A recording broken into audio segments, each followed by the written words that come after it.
Welcome to the Dingus Den. We're here to talk about Sig and Joe. I'm excited to get into this. This has been something I've been waiting for a fair bit to talk about, and finally to being able to read this full thing. And so, what exactly is Sig and Joe? We'll get into it right after this intro. Welcome to the Dingus Den.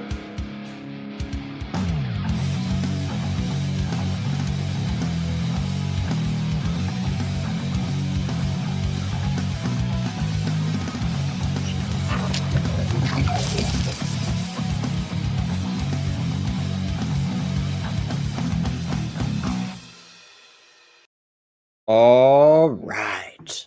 Well, Warren, you're back for a different reason than normal, though. Yeah. As usually we do a bunch of reviews, and this is the first time to actually have somebody on that was like already a friend before interviewing them, like about their comic. And anybody that's watched our reviews all the way through know that Warren, you have always pitched this book called Sig and Joe, being like, hey, this is your work that you always talk about. And you can go check all of it out right now on GlobalComix. First issue is free, and then if you have their gold subscription, you can check out the rest. And I'm excited to delve into this. And we'll get to in a moment like what exactly is Sig and Joe and all that. But this I want to take like a step back though before we get into Sig and Joe specifically. And that is, I want to know about like your comic origin story. Like, what made you want to get into making comics in the first place?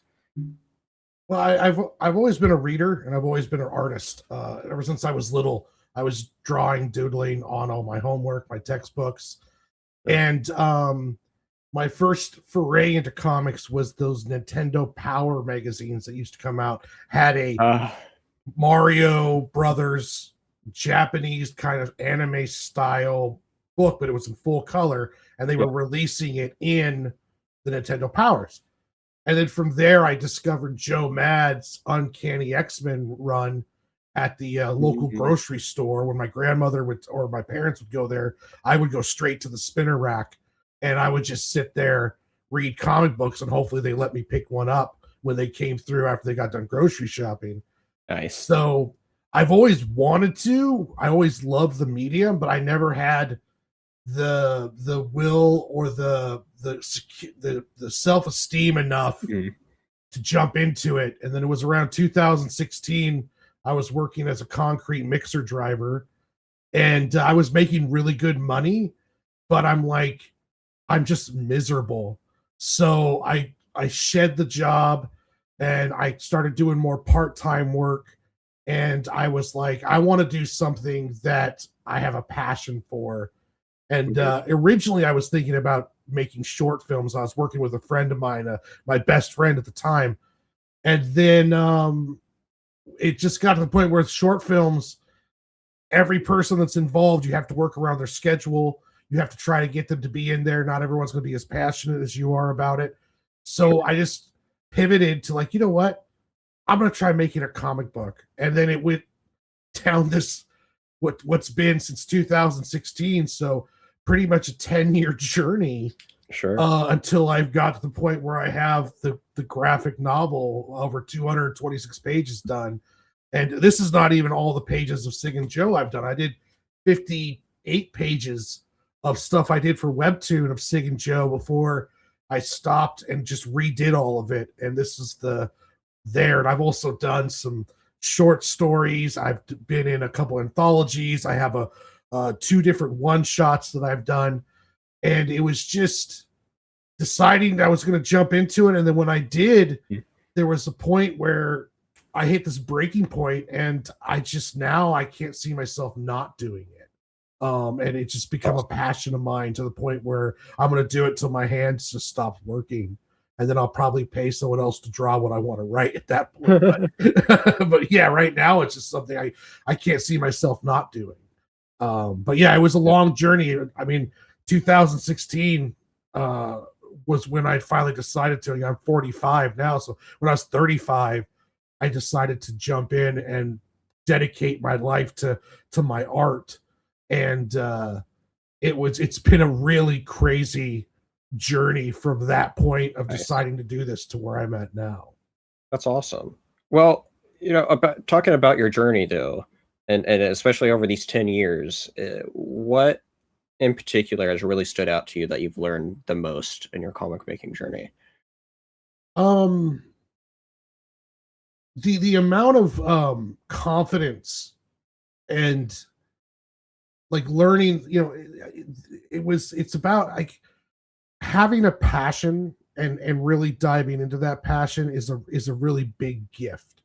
A lot of people that I've met along or while I'm doing this, whether it's friends or family or people I've met while doing this, they're kind of I realize like when you don't have a passion, it kind of people they don't really know what's going on. I've had multiple people tell me that they think it's amazing that I have something to pour everything into. Sure. And it's one of those things that I've learned along the way that I really feel blessed about, even though at times it feels more like a curse because of the amount of work. I don't have a social life. There's imposter syndrome. There's a lot of self-doubt that starts creeping in.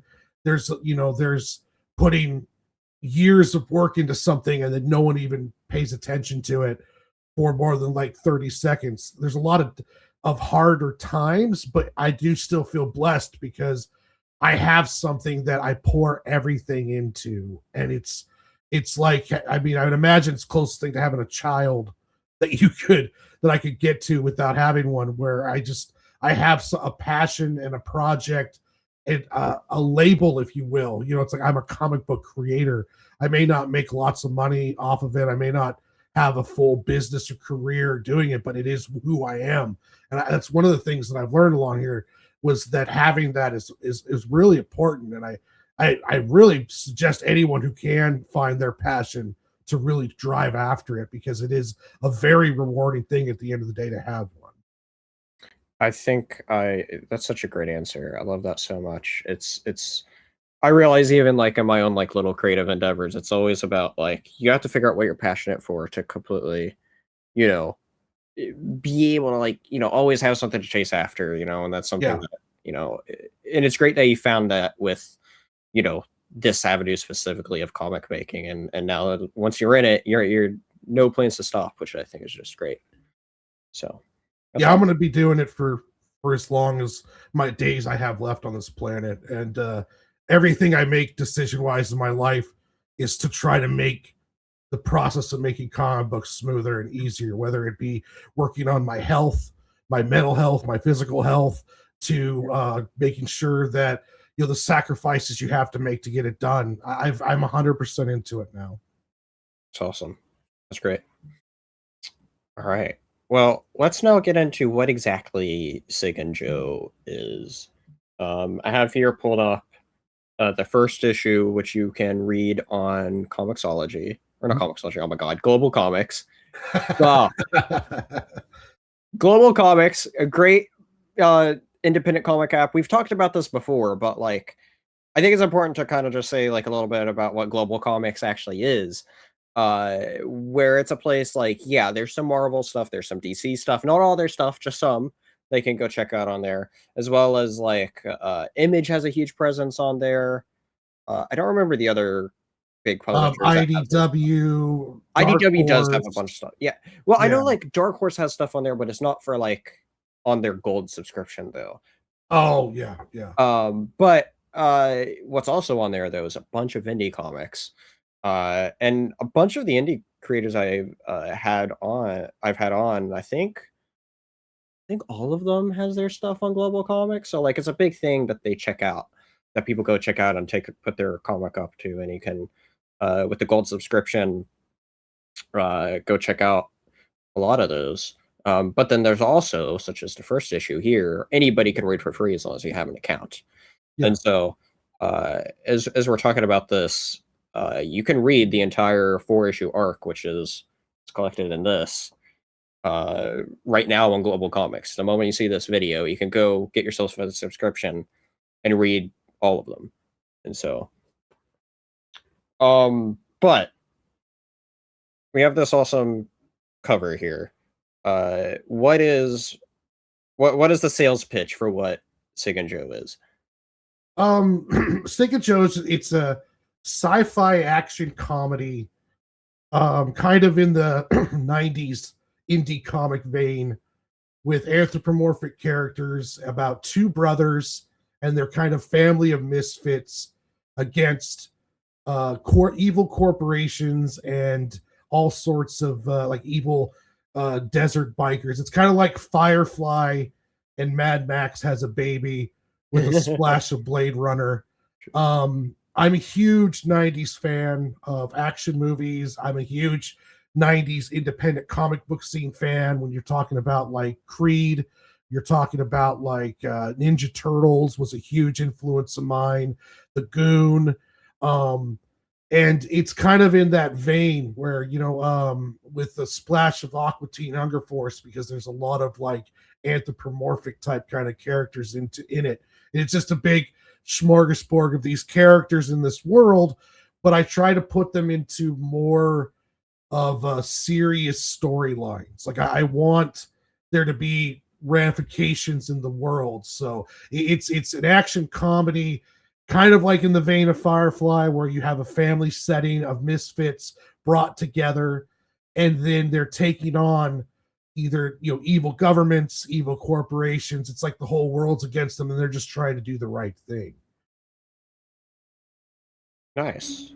Yeah, that's awesome. I will say, all the issues are so much fun. I got into it like so much. Like I had such a great time reading it. Like to me, when I was reading through it, what it felt like was in some ways not quite like the exact same comedy, but I kind of got the vibe of like this could be like the next big Adult Swim Rick and Morty-esque sort of show in some ways, exactly. And so, and I was just reading this, I was like, this would be a perfect fit for something on like Adult Swim, I feel like. Yeah.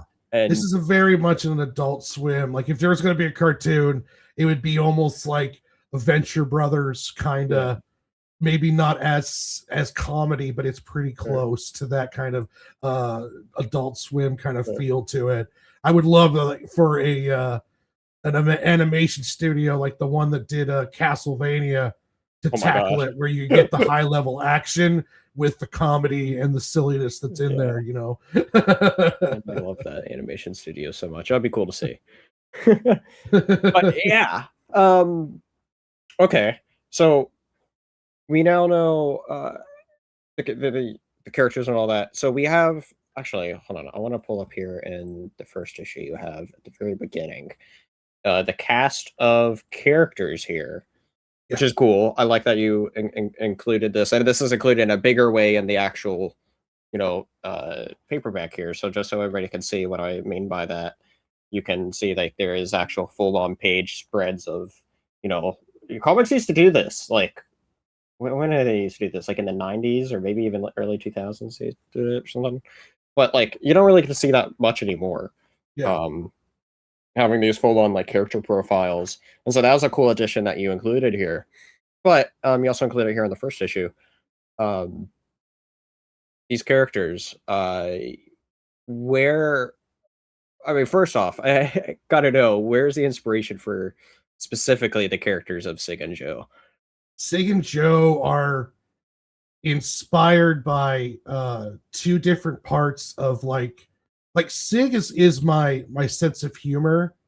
Sure. And Joe is kind of more along the lines of my sense of morality and insecurity. Like for me, Joe wants to do the right thing, and he wants to live up to what U-Turn has trained them to be, but he also doubts his abilities and deals with self-doubt. Sig is kind of just it's like most of the stuff I don't think in the world is real. Like money is just a system. A lot of stuff is fake, and Sig just doesn't take anything at all seriously except for family and his relationship with Joe. Aside from that, though, everything else is a joke to Sig. The governments, the world around him, everything is just a joke. And he kind of looks at it in that way. He's very much a daredevil, but as far as Sig is concerned, there's nothing that him and Joe can't do together. and Sig is kind of a crutch for Joe in that aspect. And also Joe is, because he looks up to Joe, even though he might not say it to him. And Joe is Sig, like Sig has more faith in Joe than Joe does. And it's also kind of a dynamic that me and my own brother have. My brother has been he's always had more faith in myself than I ever have. He's one of my biggest fans and biggest supporters.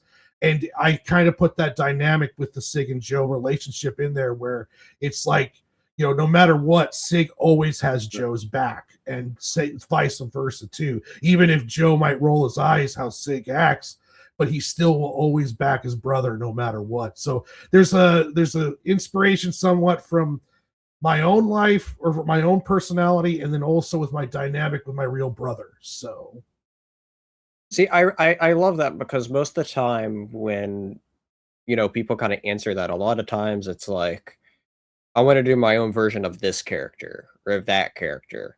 And you didn't mention any other specific fictional characters there. You were all talking about stuff from your experiences or stuff like that to be the foundation. And that was something, like, when I was thinking about this, or while I was reading it and thinking about it, I was like, okay, who are these characters kind of like? Because it feels like a lot of times, you know, you look at a character and it's like, okay, yeah, they're kind of a lot like this person, right? yeah. And while reading these, I had a very hard time placing anybody to be like Sig and Joe at all. Yeah, all like, of these characters are based upon people in my life that I've interacted with. U-Turn is based off my grandfather.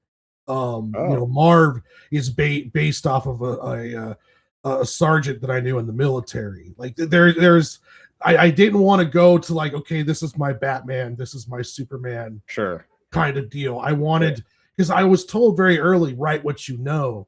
So I wanted to try to bring dynamics into these characters from actual real people and their flaws and along those lines. So every character has its own kind of little personality quirk that I get from people that I've been around my own life. it's awesome. I think that's really cool. Okay, so we are also introduced to this awesome big setting. Where, well, first off, talk a little bit about what exactly the setting is, where they are, but then I also want to know, like, what was your inspiration for this big setting? Well, the story takes place on a little moon that orbits a gas giant, and I call the inhabitants call it as a nickname the waste can, but it actually has WA 8083. 80 and 83 are the birth dates of myself and my brother. So I just did WA. My name's Warren. My brother's name is Aaron. So I named the planet essentially, you know, our initials with our birth dates on it. But I figured, okay, I'm not going to straight call it the waste can, but I wanted to. I wanted the inhabitants to call it the waste can, because it kind of also gives a feel of how they think of their own home. Like this is just where the galaxy dumps all their garbage. When I was coming up with the story, I was trying to figure out, okay, so what kind of world do I want to put Sig and Joe in and play around with? And during the time period, I was on Graveyard for like 3 years, and I discovered and started watching Full Metal Alchemist Brotherhood. And one thing I loved about that story that made me click writing wise was that even if the characters don't know each other, the Ishvalan war affected everybody. So I was like, okay, so if we have this galaxy where there's this massive conflict that goes on, and you have this little moon where they're mining for resources, well then after one of the sides wins, now you have this moon. They still want the resources off of it, but they just can't go in and just take everything. So now you have this dynamic of almost like a major power inhabits this little rinky-dink village or third world moon, and now they're pressing them to try to take everything. So that's where the conflict comes from. Like the DAB Corporation's the only corporation allowed to operate off the home worlds, and they're kind of like the Wayland Corp of this world where everything is through DAB. And if the miners in these colonies run out or don't keep up with their quotas, then Dab gets to take over their mining deal. So it's essentially, it's like, we're going to let you guys have your land, but if you can't keep up doing what you're doing, we're going to take it. So then that's how, you know, as the story goes along, you start out the Dab's using nefarious forces and nefarious deeds in order to get these miners to not be able to live up to their contracts. Thus, they all get kicked out and moved on, and because that's where the nexus, the story begins in the world. So I wanted to create this world and like a constant conflict that has this everything kind of going against it. Like the moon by itself will kill you just off the harshness of the reality. But then on top of that, you have a government that doesn't want you there, and they have given complete power to this evil corporation that would easily just wipe everyone off of the moon and just use it to mine the resources that come from that moon. So it's awesome. It sounds like there's a bunch of world building there, which I think is great. Like it definitely feels like a very you know, unique with a lot of that, and having this you know, we got to see like these wasteland aspects or the big city. What was the big city place called? The big city is a Stack City, and it's the Right. only way off the moon is through a space elevator. And because they don't allow anyone to fly, they don't allow anyone to have any kind of off-world capabilities. So that way you can funnel everyone through this one port. And I was thinking of, okay, I don't want to do a floating city because that's been done. So I imagined a city forming around the base of this the space elevator, and then instead of building out, the people, the elites just built a level ring above the old, and then when those elites get bigger and the next generation, they build a ring. So it's Okay. Every ring, the top ring is the newest, the most rich people, and the bottom ring is the most poor and desolate. And it's kind of like they want off the world, but they keep building these rings up around the base of this space elevator. It's kind of like Coruscant-esque to me, like kind of, you know. So that's cool. I like it. So your first issue here, it takes a little bit of time before we actually do get to specifically beat Sig and Joe, which I thought was an interesting story idea, getting to focus on a bit of the other characters first. And I think it's cool to like highlight of like you're wanting to show not only just set up Sig and Joe, but then also highlight these other characters that are important too. But what was your idea behind like this isn't beginning with the main characters for the first like however many pages it is? I know when I was coming up with it, I was trying to do what's the best way to tell and world build without actually having to do exposition where just someone explains what's going on. Sure. And I kind of came up with this little deal where they have a run-in with these children of Rex. And I when I was originally did this, I was doing this for Webtoons. So I was thinking, okay, what about the first one? We kind of introduced the side characters and we introduced the family members. And then at the very end of that first like weekly chapter, we get to see Sig and Joe, and then it's them in this big kind of action splash page. Right. And it allowed me to also to, you know, I didn't want to just dive in directly with what Sig and Joe were doing. And it let me kind of let the other characters breathe, because I kind of feel like people might look at Sig and Joe, like the cover, and be thinking that this is going to be a straight up parody, almost comedy. And I was like, well, what about if I let the world build a little bit beforehand, introduce these other characters, and then bam, hit you with Sig and Joe for the second half of the first issue. I gotta say, Marv here is one of my like highlights of all this. Marv's great. I just think of him as a midget version of the big buff dude from Invincible. I can't remember what his name is. Oh, Alan. Yeah. Alan. Yeah. Yes, Alan. he's like Alan's little brother to me, is how I kind of been looking at him. And so I love him. He's great. And so, and I think this particular page I'm showing here too is like, it's a great like look at like, you know, the vibe of the story. And also great like bit of artwork too. Like you have like this really awesome cartoony like style to it that I really like with it. And we've talked about in our like previous reviews of like how like certain art pages have like this motion. I can see you really trying to apply that, especially with this page in particular. And it's awesome to see like what you've learned and for it to transfer onto. One of the things actually I meant to touch on earlier and I forgot is usually comics are in color. What was your idea behind wanting it to do in like a more black and white sort of style? Well, mostly because I'm colorblind. So I can't do digital coloring or even physical coloring because I can't see certain ranges of color between so I can see color, it's just I don't see all of the range of color. So for me, I didn't have the money to pay for someone to color it. Sure. So I started trying to develop a black or gray toned kind of style that would be more than just your normal manga gray toning with heavy blacks. I wanted it to it feels like a black and white cartoon. Yeah. And I just been developing this style ever since, and it's kind of grown into almost like a signature of mine now when you see my stuff.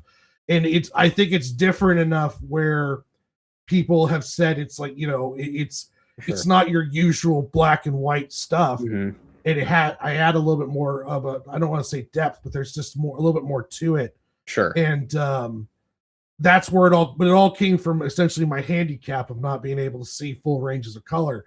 And you really need to be able to do proper color matching, to do proper color theory. And so that's why this kind of grew out of just necessity. And it's like, well, if I'm going to do this, how can I make this look the coolest way I possibly can? And also be kind of unique with it. And this is where my style is kind of developed from. That's really interesting. I maybe you mentioned it before on like one of your streams or something, but like that's really interesting, like about all that. And so that's cool. Yeah, I don't remember if I've ever heard that before or not. And so but yeah, that's cool. I was curious about that. So okay. So I also wanted to show some of this first main crazy action sequence of when like this is when you get to actually first see Sig Joe right here doing special delivery. I love the little brain character there. What's his name? Brain Bucket Bob is his name. Like somebody that's like out of like Futurama or something like that. Yeah, it's one of those things that, like, I wanted to create. Like I created these like Marv is a manufactured industrial life form. So essentially during the war, they needed people to do dangerous and jobs that needed a workforce. So they genetically engineered these society of people. Nowadays that is outlawed. It's only black market that makes mills. And Marv is considered a citizen, but he's still treated like a piece of furniture by a lot of people. And then with Brain Bucket Bob, I love the brain in a jar kind of 1930s sci-fi. So I was like, what if a bunch of people were like, if you get really seriously injured, they could put your brain into one of these bucket deals. And then if you don't have a lot of money, your body gets worse and worse. Like there is one character that hasn't been shown yet, but he will in the second arc, where I call him Matchstick, where he's essentially a brain in a jar and his body is just a rod with legs and arms because that's how poor he is. Wow. How much he owes money. So I was going to play around with this whole brain in a bucket kind of deal. Interesting. And, well, you hit on something that I want to get back to in a moment, but first off, I just want to highlight like more of this great action here. It's a lot of fun of what you have going on here between finding the squid or whatever this thing is. What is this monster? It's called a chowder squid, which we'll see fully unboxed in the next arc. Nice. But the very first Sig and Joe thing I drew with them together was the truck delivering this squid with all these tentacles coming out of it and then fighting it. Yeah. It was just kind of like just something fun I just drew, and it so then I incorporated it into the actual story, and then I enjoyed it so much that I've expanded it to a full range character in the second arc. That's awesome. It's cool. Yeah, like just this whole action sequence is awesome, and you also get like this whole biker sequence. The big Star Wars fan of me has to ask though, are these vehicles that we see right up top here, are these inspired by General Grievous's like little what he rides on in Revenge of the Sith? Because that's the first thing it reminded me of when I saw I that. wasn't thinking of those in particular, but I remember I was watching on YouTube and TikTok. There was people who made these kind of unicycle deals, but they never work because your seat rolls with it too. Sure. But I was like, hey, it looks cool and sci-fi, so I'm gonna throw it in there. If it's in a comic, you can make anything work. Anything works in a comic because you defy logic all the time. So who says science plays a part in comics? Well, this is awesome because the first issue, it set up a strong foundation. Volume 1 is I think a great big foundation for everything that you have to come. A lot of awesome, cool things. You got set up with it, as well as just a really fun action story. I highly recommend it to everybody. But how much exactly have you had planned? I mean, I know. Or sorry. Let me take a step back. When you first began working on this first issue, how much did you think that you'd tell from it? Just on the first issue? Yeah, when you first started on it, how much were you this is how much I want to tell? It's changed because this first issue is me figuring out how to make a comic book and write an ongoing series. I jumped right into an ongoing series before I even did any kind of one shot or short story or anything along those lines. So there was some stuff that I was trying to set up in this first one, but at the same time, if I had to do it all over again, this first issue would look very differently. Sure. Because I've learned a lot more about how to show instead of tell. And there's elements that I could have put into this first issue that would have illustrated more of the characters, more of their personalities, more of their interactions, more of the stuff that I'm setting up for the next one. Because if you read all 4 of them, you'll be able to distinctly tell how I've learned more with my storytelling. Sure. Even from the first to the second one, there is more of a character building in those. And it's one of the things that in the first one, there's stuff I could have done to show the world building more. But I was trying to get that. I didn't really understand about how with the first issue that everyone should kind of know the hook and what's going on with the story at that time period. So it's one of the things that I was trying to set the board where of the planet, the moon, what Sig and Joe are doing, what they're up to facing against. And I think there's stuff I could have added to do it better. But that's essentially what I was trying to set up, was the story and a general hook of 2 brothers with their family of misfits doing the right thing against evil corporations and all the other stuff that's trying to stop them from doing it. All right. Got you. So how long do you plan on this to go on for? Well, I've got a whole second arc planned, and then if I do the whole thing out, it's going to be probably close to I would say 50 issues to get from the end point, which I have planned in my head. That's I vary because I'm not exactly. It's hard to say how many issues it's going to be because sometimes I don't okay, this is going to be 24 pages. I let the story kind of breathe as I'm learning how to tell it. So, that's why issue 4 is 76 pages. Issue 1's 44 pages. I haven't learned how to keep everything in a 24 to 32 page block. So, but yeah, I'm thinking around it'd be closer to like 50 to 60 issues of comic book if I went through the whole story. Like I have a really thin outline of where everything goes and then to the end. And even the ending I leave kind of open, but how long it would take to get there, that's kind of up in the air because I'm building more and more story as I go along, so it could turn into even more.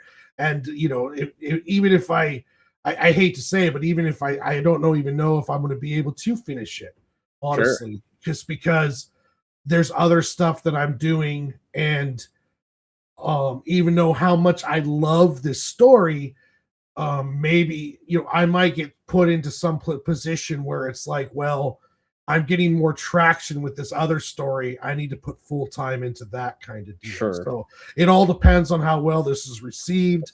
It all depends on how well my other stuff is received.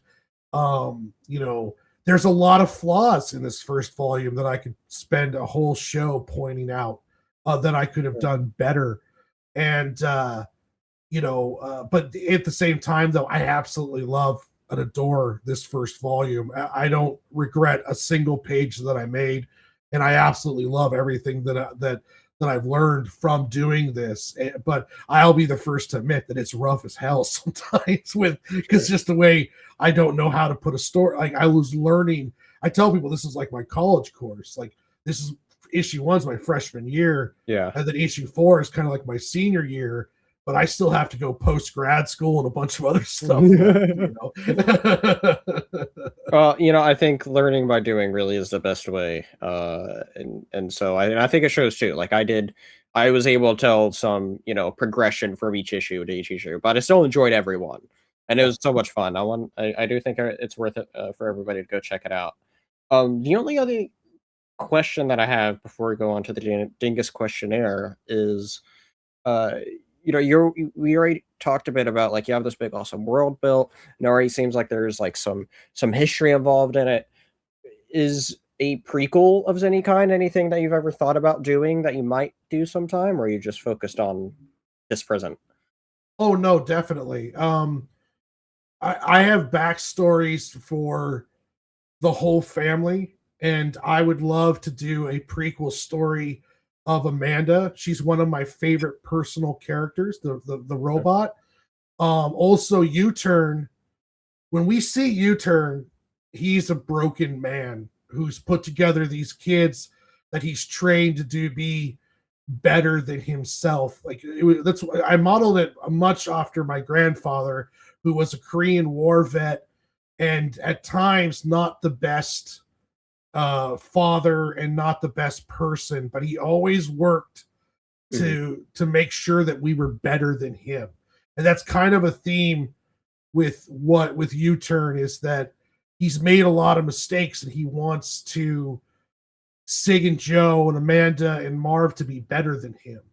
And there's a hypocrisy to that when you're driving someone to be better when you were not better yourself, but it's done out of a place of love. So I wanted to, there's a whole backstory, a tragic backstory with him that I would love to dive into, as well as Amanda, and also with Marv, because Marv and U-Turn story tie together because Marv was part of this black market underground racing league that used mills as pilots for these racing mechs. And there's a whole side story with that too that I plan to touch into with flashbacks and as the story goes along in later issues. But yeah, there's a lot of stuff that I could delve into this world and flesh out of it quite a bit. Nice. That's awesome. I am here for anything else that you do with it. I thought this was such a fun read. I really enjoyed it. I was intrigued by, even when I like first started, like like when I first met you and going in and seeing your streams there and where you were working on the pages and issue for you go check out Comics on YouTube, everybody. I'll make sure your link tree is down below. Check out all your stuff there in your channel where you actually do, you made a lot of this live on air, which is cool.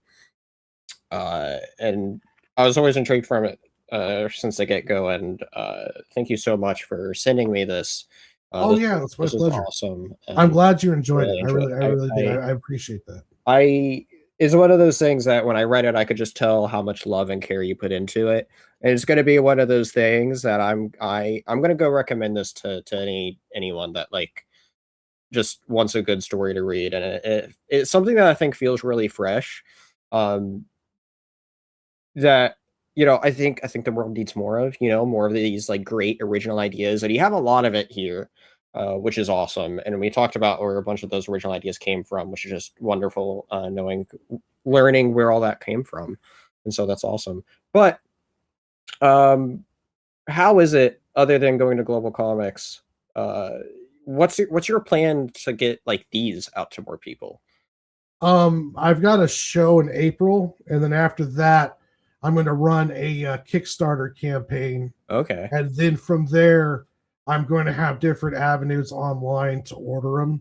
Okay. I'm trying to build up more of a catalog before I start a full website, and Gotcha. so as of right now, follow me on social media, and you'll be able to see the Kickstarter campaign come up where I'll be offering one variant cover and also a bunch of other stuff with it, and that people can get their hands on a copy of it. And for a 226-page graphic novel, I'll be selling it for $20, which is in this day and age, it's a really good deal. You know what? That is an absolute killer deal. I think everybody should go support that when the time comes. And if you can't wait, there's GlobalComix, but also you know what? It's worth getting the physical when that happens, and I will share that around too. Once that happens, I will make sure that everybody knows, all my indie comic friends know, and so that we'll be doing a lot of promotion in April to prepare for a May Kickstarter, and nice. I'll be hitting it pretty hard, and then and I'm already starting to build somewhat of an audience on YouTube. Yeah. So we'll see how well that transfers over, and I think it's a pretty good deal wise. It's a fun book for $20. It's a lot of reads. So yeah, absolutely, 100%.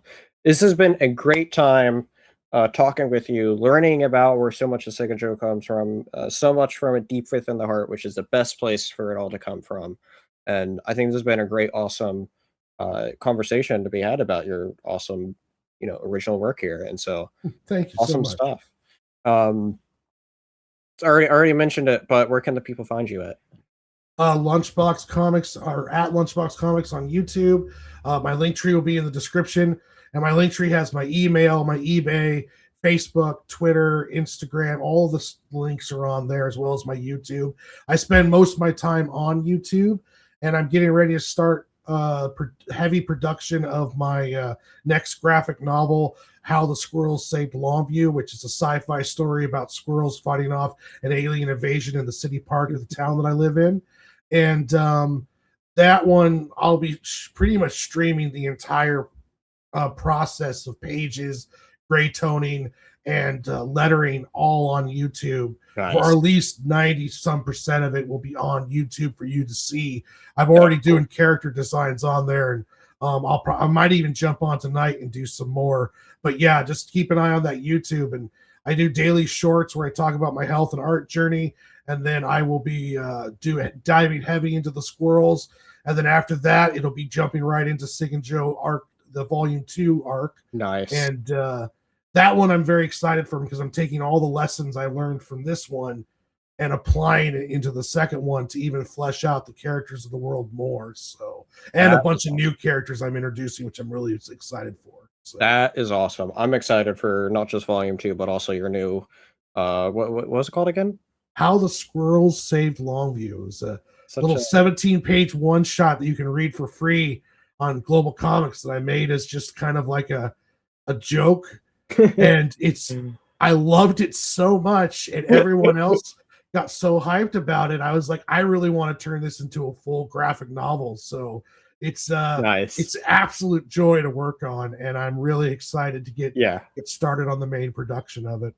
That's awesome. The character concepts I've seen that you've like posted and worked on and all that, it looks awesome. So I'm looking forward to that. Everybody go check that out.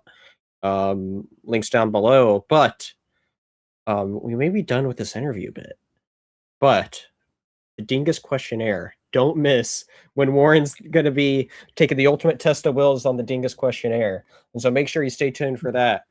But it's been great having you. Make sure you hit that like and subscribe button if you like seeing all this stuff. I'll try to bring on more people to interview comic creators. And this has been great. So without further ado, see you all next time here in the Dingus Den. Laters, everybody. Bye.